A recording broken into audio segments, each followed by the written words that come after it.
Can you tell me a little bit about your podcast? Yes. So, as I said, I was kind of at a place where I was feeling a little overwhelmed by my costume projects. I had just designed a touring show and designed and built every single piece of the show.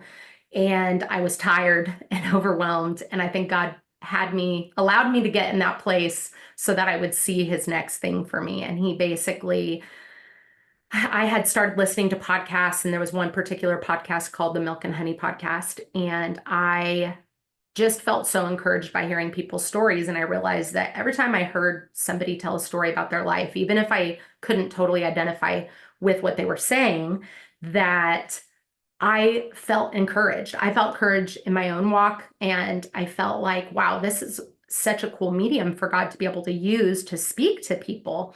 And I also enjoyed writing. And I felt like God's told me to do a blog and then do a podcast.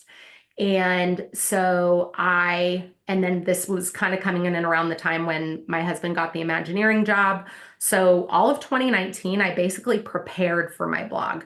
I wrote a piece every week that I was going to post. I just took time to basically just spend a lot of time with the Lord and to prepare for blogging. And then the funny thing is that I was set to start my blog in 2020, which COVID was so weird because it went from the content that you shared online